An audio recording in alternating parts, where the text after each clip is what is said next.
오늘 말씀은 결론을부터 우리가 이해하고 그리고 7절의 말씀부터 들어가면 이해하기가 쉽습니다. 하나님께서 좋은 것을 주시겠다는 거예요. 그래서 7절부터 좋은 것을 구해라, 좋은 것을 찾아라, 좋은 것의 문을 두드려라. 그러면 하나님이 주시고 찾고 열리게 해서 좋은 것을 가지고 다른 사람에게 또 나눠주는 인생이 되게 하시겠다. 이것이 오늘 7절부터 12절 말씀의 핵심 내용입니다. 눈에 보이지 않는 하나님 아버지의 마음, 그 마음을 아들 또는 씨 또는 예수 그리스도 또는 사랑으로 표현했습니다. 따라서 이 말씀은 한마디로 말하면 예수 그리스도를 말합니다. 예수 그리스도를 구하고 예수 그리스도를 찾고 예수 그리스도의 문을 두드려서 하나님 나라가 지금 내 마음 여기에서부터 진행되는 그 현장을 말씀하시는 거예요. 하나님은 우리 각자의 마음밭에 씨로 불려지는 예수 그리스도를 주시겠다는 거예요. 이것이 하나님이 우리에게 약속한 내용입니다. 우리들은 하나님의 말씀을 마음으로 받아들여서 그 말씀이 깨달아지고 그 말씀이 깨달아지니까 가치가 어떤 것인지 아니까 자원하는 마음으로 말씀에 순종하는 삶을 살아갑니다. 이 삶이 믿음의 삶입니다. 그러므로 여러분과 제가 하나님이 주시는 약속의 말씀을 내 마음밭에 심어서 심겨진 그 예수 그리스도를 통해 다른 이들에게도 선한 영향력이 흘러가는 현장, 그 현장이 여러분과 저의 현장이 되기를 주님의 이름으로 권면하며 축복합니다. 그래서 그 현장이 좋은 것을 구하고 좋은 것을 찾고 좋은 것을 두드리는 우리의 현장이 되기를 바랍니다. 7절에 구하고 찾고 두드리라고 그랬어요. 사람과 동물은 자기가 배부르면 먹을 것을 찾으러 다니지 않아요. 내게 있는 것이 풍성하니까 동물도 육식동물이라 할지라도 배가 부르면 재미로 초식동물들을 죽이거나 또는 그런 일들을 하지 않습니다. 오늘 구하라 이것을 우리가 먹는 것으로만 이야기한다면 부자에게는 이 말씀이 와닿지 않죠. 왜? 먹을 것이 곳간에 풍성하기 때문에 그래요. 그러나 이 말씀이 부자에게도 가난한 자에게도 남녀노소에게도 필요한 말씀이라면 그것은 무엇일까? 다시 말하면 하나님과 나의 관계에 있어서 좋은 것은 무엇일까? 부모님과 나의 관계는 무슨 관계라고 그래요? 혈연 관계라고 그래요? 핏줄 관계라고 그래요? 그것은 다시 말하면 생명 관계다라고 말하는 거예요. 부모가 자녀에게 생명을 주셨단 말이에요.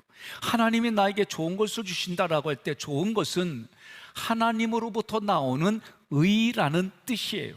하나님으로부터 나오는 의가 무엇입니까?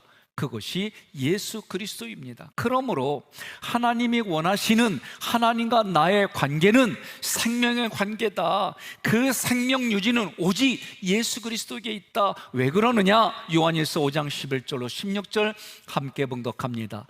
또 증거는 이것이니 하나님이 우리에게 영생을 주신 것과 이 생명이 그의 아들 안에 있는 그것이니라. 아들이 있는 자에게는 생명이 있고 하나님의 아들이 없는 자에게는 생명이 없느니라. 내가 하나님의 아들의 이름을 믿는 너에게 이것을 쓰는 것은 너희로 하여금 너희에게 영생이 있음을 알게 하려 함이라. 그를 향하여 우리가 가진 바 담대함이 이것이니 그의 뜻대로 무엇을 구하면 들으심이라. 우리가 무엇이든지 구하는 바를 들으시는 줄을 안즉 우리가 그에게 구한 그것을 얻은 줄을 또한 아느니라. 누구든지 형제가 사망에 이르지 아니하는 죄에 범하는 것을 보거든 구하라 그리하면 사망에 이르지 아니하는 범죄자들을 위하여 그에게 생명을 주시리라. 사망에 이르는 죄가 있으니 이에 관하여는 나는 구하라 하지 않노라. 아멘. 하나님이 구하라고 한 것은 생명입니다. 이 생명이 누구냐? 예수 그리스도예요. 결국 여러분과 제가 어떤 상황에 있든지 구하라는 거예요. 하나님께서 명령하십니다. 구하라. 지금부터 계속해서 반드시 너희들은 하나님의 마음을 구하라. 그 마음이 예수 그리스도예요. 예수 그리스도에게 생명이 있어요. 그리하면 구하는 너희에게만 생명이신 예수 그리스도를 주겠다고 약속했어요. 안 구하면 주지 않겠다는 거예요. 찾으라. 그리하면 찾아낼 것이요. 하나님은 우리에게 힘과 지혜와 능력을 이미 주셨습니다. 따라서 찾으라고 하는 말씀은 전제가 이미 내게 주어졌지만 감춰진 거예요. 마태복음 13장 44절에 천국이 감추어진 보화라고 돼 있어요. 너희는 감추어진 보화를 찾으라. 그러면 너희가 스스로 찾아낼 것이다. 여기서 찾는다는 의미는 감추어진 것을 알려고 계속해서 노력하고 대가를 치르는 모습이에요. 밭에 보화가 숨겨져 있어요. 그 보화를 찾으려고 자신의 모든 소유를 팔아 그 밭을 사서 보화를 손에 넣은 말씀이 성경에 기록되어 있습니다. 역시 이 감춰진 보화는 그리스도입니다. 하나님 아버지의 마음과 뜻을 담으신 예수 그리스도가 감추어진 보화요, 감추어진 복음입니다. 찾는 자들에게 하나님이 그것을 찾을 수 있도록, 스스로 찾을 수 있도록 하나님이 우리에게 이미 힘과 능력을 주신 줄로 믿으시기를 바랍니다. 너희는 문을 두드려라. 그러면 너희 안에 그로 열려질 것이니. 아멘. 어떤 문을 두드려야 합니까? 이스라엘 백성들의 문은 안에서 열어줘야만 열려지는 그런 구조예요. 그러니 하나님 나라의 문을 두드리는 거요. 예수님이 말씀하셨어요. 내가 문이다. 예수님 스스로가 문이라는 거예요. 그래서 그 문을 두드리면 예수님이 열어주시겠다라고 말씀하는 거예요. 따라서 그 예수님이 문을 열어주시면 여러분과 저는 하나님 나라의 백성이요, 하나님을 아버지로 고백하는 하나님의 십자가 군병이 되고 왕같은 제사장으로 이 땅을 살아가며 하나님과 연합하는 길인 예수님이 문을 열어주셔서 내 마음 깊은 곳에서부터 천국이 시작되게 하시겠다는 거예요. 누가 열어줍니까? 예수님이 열어주시는 거예요. 두드리다라는 헬라어 크루오는 어근이 생각하다라는 뜻이 있어요. 하나님의 말씀이 내게 부딪혀 오면 생각하다, 이게 두드리라는 의미예요. 이 단어가 히브리어 다파크를 번역한 단어입니다. 하나님의 말씀이 나를 가르쳐서 내 마음 안에 잘못 재워진 생각과 감정을 파괴하고 하나님의 말씀, 하나님의 뜻, 하나님의 마음으로 내 안에 다시 세워주신다는 거예요. 이것은 한마디로 회개입니다. 결국 문을 두드린다는 얘기는 내가 하나님의 말씀으로 회개하면 하나님께서 내 안에 함께 거하셔서 나를 하나님이 거하시는 거룩한 성전으로 완성해 가시겠다는 거예요. 그러니 예수님을 찾고 예수님을 구하고 예수님의 문을 두드리면 하나님의 말씀이 내게 들려져야 하는 거예요. 하나님의 말씀이 들려져서 깨달아지면 내가 죄인입니다, 나를 불쌍히 여겨주십시오 라고 고백하는 거예요. 타락한 내 마음으로는 하나님 말씀을 순종할 수가 없사오니 하나님이 내 마음에 성령을 부어주셔서 그 성령을 통해 내가 하나님의 말씀을 순종하게 해주세요, 그렇게 고백하는 거예요. 그것이 구하고 찾고 두드리라는 말씀입니다. 여러분, 예수님이 말씀하셨습니다. 요한계시록 3장 20절 함께 봉독하겠습니다. 볼지어다 내가 문 밖에 서서 두드리노니 누구든지 내 음성을 듣고 문을 열면 내가 그에게로 들어가 그와 더불어 먹고 그는 나와 더불어 먹으리라. 아멘. 주님이 내 마음의 문을 두드린다는 얘기는 하나님의 말씀이 내게 들어와 내가 생각해 보는 거예요. 이 말씀을 생각해서 내가 마음의 문을 열었단 말이에요. 그 열었다는 건 겉으로는 이 모습이지만 실제로는 하나님 말씀이 내게 들려져서 하나님의 나라의 문을 두드렸더니 그 안에서 예수님이 문을 열어주는 게 내 내면의 실제가 영적인 얘기다. 그러니 그분이 마음의 문을 열어주니까 하나님의 말씀이 나로 하여금 깨닫게 해주시고 알게 해주시고 그 말씀에 순종하게 해주는 역사가 일어나는 거예요. 9절로 11절 구하는 자에게 좋은 것으로 주시지 않겠느냐. 9절에 보니까 너희 중에 누가 아들이 떡을 달라 하는데 돌을 주겠느냐. 여러분, 이거는 마태복음 4장의 말씀을 먼저 우리가 이해하고 있어야 돼요. 마태복음 4장 3절에서 사단이 예수님에게 말하는 겁니다. 하나님의 아들이거든 명하여 이 돌들로 떡덩이가 되게 하라. 그러자 예수님이 하시는 말씀이 이 땅을 살아가는데 사람이 떡으로만 사는 것이 아니요 하나님의 입에서 나오는 모든 말씀으로 살 것이니라. 아멘. 무슨 얘기입니까? 돌이라고 하는 것은 하나님이 주신 돌판을 말하는 거예요. 하나님의 말씀이 돌에 기록이 되어졌어요. 그런데 그 돌에 기록한 하나님의 의도, 하나님의 마음을 알려주지 말고 그 돌에 기록된 그 말씀을 율법으로만 가져가게 하라는 거예요. 좀 이해하기가 어려울 수 있지요. 다시 말해서 하나님이 하신 말씀을 돌덩이로 가져가느냐, 율법으로 가져가느냐, 하나님이 하신 말씀을 은혜로 가져가느냐, 그 얘기를 하는 거예요. 그래서 하나님이 주신 것은 뭐요? 너희는 이 말씀들을 통해 하나님을 알아라. 사건을 통해 하나님을 알아라. 관계를 통해 하나님을 알아라. 그래서 여호와 하나님인 줄 너희가 알지어다. 성경을 자세히 읽어보세요. 사건이 있을 때마다, 어떤 역사가 있을 때마다, 어떤 기적이 있을 때마다 나는 너희의 여호와 하나님이라. 이 말씀을 하시는 이유가 뭐냐? 하나님을 알아가라는 거예요. 그래서 하나님을 알아갈 수 있도록 믿음을 주셨어요. 믿음을 통해서 우리가 살아가면서 더 깊은 신앙생활하는 게 덕이요, 덕 있는 신앙생활이요. 이걸 통해서도 뭐요? 하나님을 알아가는 거예요. 하나님을 아는 게 결국은 뭐요? 하나님의 사랑, 최고의 하나님의 마음인 그 사랑이 내 안에 부어지는 거예요. 그 사랑이 뭐요? 십자가에서 달려 돌아가신 예수 그리스도예요. 그래서 성경이 그 얘기를 하는 거예요. 그래서 떡을 달라 하는데 돌을 주는 자가 있느냐? 예? 하나님의 진리를 달라고 하는데 비진리를 주는 사람이 있느냐? 진리를 주지. 그러려면 어떻게 돼요? 내 안에 진리가 있어야지요. 내 안에 진리가 없는데 어떻게 진리를 줄 수가 있겠어요? 그 얘기를 하는 거예요.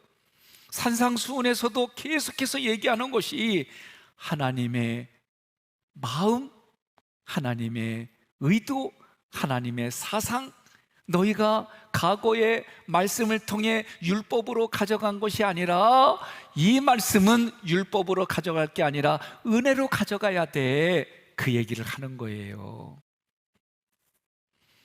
히브리어로 돌을 에벤이라고 말합니다. 자음으로 풀이하면 세상의 모형 성전으로 하나님을 안다, 그 얘기예요. 그러니까 이 돌이라고 하는 뜻은 하나님이 주신 율법의 돌은 이것을 통해 하나님은 이런 분이셔, 하나님은 사랑의 하나님이시오. 그래서 성경은 뭐래요? 하나님은 사랑이시라. 이걸로 모든 것이 표현되는 거예요. 그래서 하나님이 돌을 주신 것은 그것을 통해 하나님을 알아가라고 했는데 많은 사람들은 돌을 율법으로 가져갔어요. 그러니 하나님이 어떤 하나님이요? 무서운 하나님으로만 보는 거예요. 여러분, 가정에서 자녀들에게 무엇을 주기를 원하십니까? 내가 자녀들에게 무엇을 심어주셨습니까? 내가 배우자에게 무엇을 심어주셨습니까? 오늘 성경은 배우자에게, 자녀에게 예수를 심어주라는 거예요. 그 예수가 어떤 예수느냐? 그 예수가 들어오면 배우자에게 여러분 감동이 되는 삶을 살아가게 할 수 있죠. 자녀들에게 감동이 되는 삶을 살아가게 할 수가 있죠. 예, 저도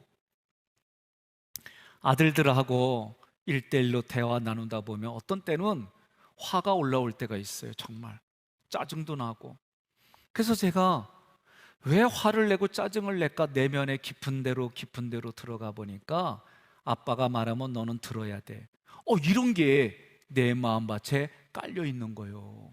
그러면 못 알아들으면 들을 수 있도록 설명을 해줘야 되는데 이 설명해 주는 게 때로는 귀찮을 때가 있어요.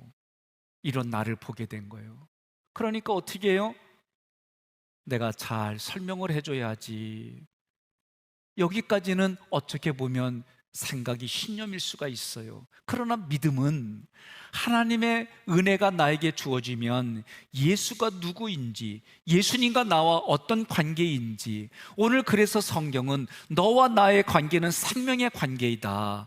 이 생명을 구하라. 그 생명이신 예수 그리스도를 구하라. 말씀이신 예수 그리스도를 구하라. 그것을 구하면, 예수님을 구하면 너희에게 이미 주어진 것으로 예수님을 알아진다. 너에게 이미 주어진 말씀을 통해 알아진다. 그래서 여러분과 제가 때로는 어떤 상황에서 뒤돌아보면 아하, 이것이었군요 라고 깨달아지지 않습니까? 우리의 생각에 따라 배우자와 자녀와 이웃들에게 내가 가지는 마음가짐이 달라지는 거예요. 에? 제가 늘 얘기를 하잖아요. 성경의 표현이 뭐예요? 나는 너희를 애굽에서 건져낸 여호와로라. 아니 수백 년이 수천 년이 지났는데도 그 말씀을 계속하는 거예요. 그 얘기 뭐예요?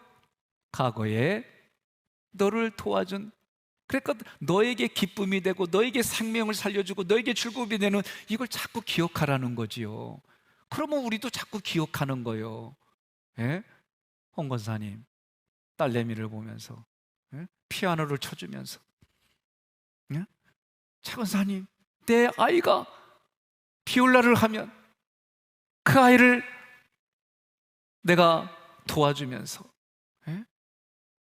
김 장로님 내 딸이 바이올린을 하면은 그걸 볼 때 내가 뭔가를 도와주려고 하고 뭔가 되게 해주려고 하고 그런 마음으로 있는 거하고 경연대회에서 제가 어떻게 하면 실수할까? 제가 어떻게 하면 떨어질까? 그런 마음으로 앉아있고 있다면 마음가짐이 달라지는 거. 근데 그 마음가짐이 생명의 관계로 생명이신 예수님이 내 안에 오면 다른 사람도 생명의 관계로 생명을 살려내려고 하는 그 마음이 내게도 예수님 때문에 자동적으로 일어나는 거예요. 그런데도 대부분의 많은 사람들은 하나님의 양식을 진리의 떡으로 가져가는 게 아니라 율법의 돌 조항으로 가져가는 게 문제인 거예요. 10절에 생선을 달라면 뱀을 줄 사람이 있겠느냐. 보세요. 이거는 레이기를 생각해야 돼요. 정한 것, 부정한 것, 이걸로 봐야 돼요. 그래서 생선은 정한 것이요, 그러나 뱀은 부정한 것이요. 하나님이 정한 것을 달라는 얘기는 진리를 달라는 거 하는데 비진리를 줄 사람이 누가 있겠느냐, 그 얘기를 하는 겁니다. 뱀은 여러 가지 상징을 가지고 있어요. 눈이 있어도 보질 못해요. 귀가 있어도 듣지 못해요. 혀가 있어도 혀끝이 둘로 나눠져 있기 때문에 항상 진리를 말하지 못해요. 기어가는 것도 꾸불꾸불 기어가요. 뱀이 가지고 있는 게 뭡니까? 결국은 비진리를 가지고 있다, 그 얘기요. 여러분, 진리를 구하는 자에게 진리를 줘야 되는데 비진리를 줘서는 안 된다. 그래서 11절의 얘기가 뭐냐? 너희가 악한 자라도 좋은 것으로 자식에게 줄 줄 알거든 하물며, 여기서 악한이라고 하는 것은 포네러스, 간음의 상태에 있는 사람을 말해요.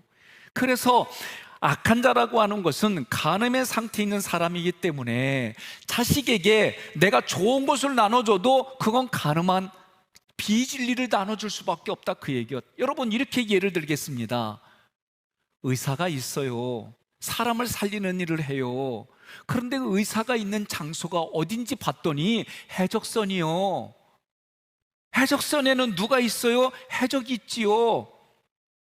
그래서 자기는 자비와 인애를 가지고 사람을 고쳐줬는데 그 사람이 해적이요. 그래서 해적질하게 만들었어요. 내가 어느 자리에 있느냐? 출애굽할 때도 하나님이 너희는 가만히 서서 이 가만히가 아무것도 안 하는 부동자세가 아니라 하나님 편에 서서 하나님이 하시는 일을 보라. 이게 가만히 서서 하나님이 하는 일을 봐라, 그 뜻이에요. 그러니 오늘 말씀에도 너희가 악한 자라도 좋은 것으로 자식에게 줄 줄 알거든 하물며, 이 얘기는 간음의 상태에 있는 자가 자기가 가지고 있는 것 중에 아무리 좋은 것을 주더라도 그것은 비진리가 될 수밖에 없다, 그런 얘기입니다.